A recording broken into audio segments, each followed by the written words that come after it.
कि atomic mass में और इलेक्ट्रॉन प्रोटॉन्स में क्या रिलेशन है, ठीक है, न्यूट्रॉन्स में क्या रिलेशन है। चलिए ध्यान देते हैं। अब बेटा हम यहाँ पर पढ़ते हैं इसके बाद टॉपिक रिलेशन बिटवीन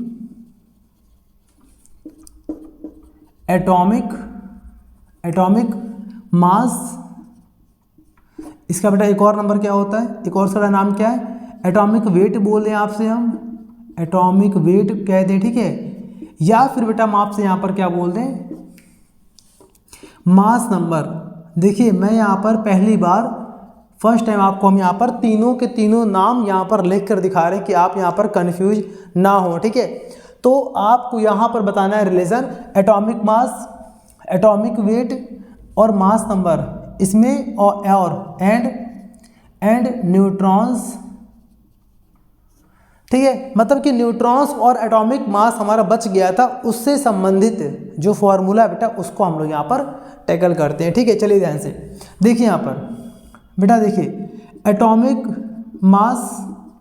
मास को बेटा हम लोग क्या कहते हैं, जेड बेटा कहते हैं, सॉरी ए कहते हैं, ठीक है। यहाँ पर जेड फॉर एटॉमिक नंबर होता है, यहाँ पर ए आएगा, ठीक है, ए कहते हैं इसको। तो फॉर्मूला यहाँ पर बन गया हमारे पास, यहाँ पर बन गया formula A = n+p।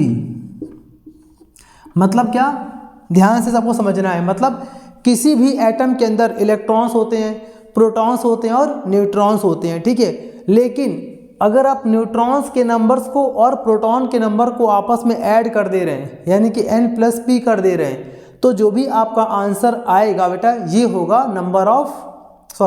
Atomic mass of atom. यानी कि एटॉमिक मास निकालने का सिंपल सा फॉर्मूला क्या है, आप उस एटम के अंदर न्यूट्रॉन्स के पूरे नंबर को और प्रोटॉन्स के पूरे नंबर को आपस में ऐड कर दीजिए, बस, ठीक है। क्वेश्चन देख लीजिए यहाँ पर, यहाँ से आपको यहाँ दिखा रहे हैं एग्जाम्पल, क्वेश्चन दिखा रहे हैं। सपोज हमसे अगर कहा जाए कैलकुलेट द नंबर ऑफ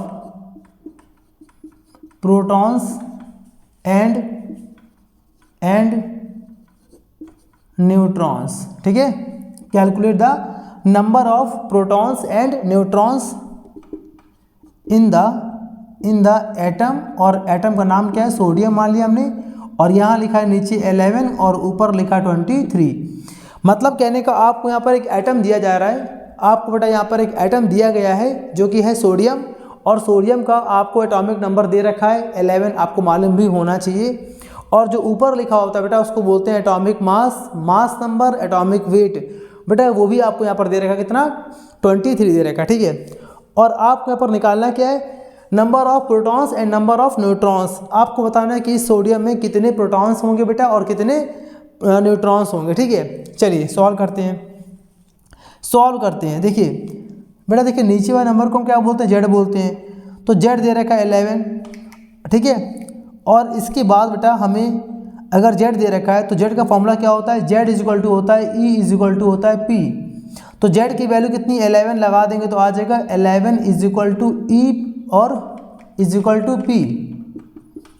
बेटा इसका मतलब कि जितने इलेक्ट्रॉन्स हैं, जितने प्रोटॉन्स हैं, वो कितने, 11 है। ये आपका आंसर आ गया पहला। मतलब आपका प्रोटॉन्स निकल आया कितना, 11 यहाँ पर प्रोटॉन्स हैं, और बेटा बच यहाँ पर क्या गया, न्यूट्रॉन्स। तो उसके लिए लगा देंगे फॉर्मूला A = n+p। न्यूट्रॉन्स जब भी आपको कैलकुलेट करना होगा आपको इस फॉर्मूले की हेल्प लेनी पड़ सकती है। तो यहाँ पर लगा देंगे फॉर्मूला कौन सा, A = न्यूट्रॉन्स प्लस प्रोटॉन्स।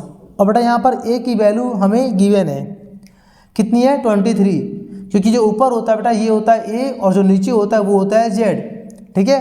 तो हमें A दे रखा 23, यहाँ लगा देंगे 23 = न्यूट्रॉन्स हमें फाइंड करना है, प्लस बेटा यहाँ लिखा है प्रोटॉन्स, और प्रोटॉन्स के नंबर कितने हैं, 11 है। अब बेटा यहाँ पर 11 प्लस में ट्रांसपोज करेंगे तो क्या होगा, माइनस हो जाएगा, और यहाँ पे हमारा आंसर आ जाएगा 12 = n।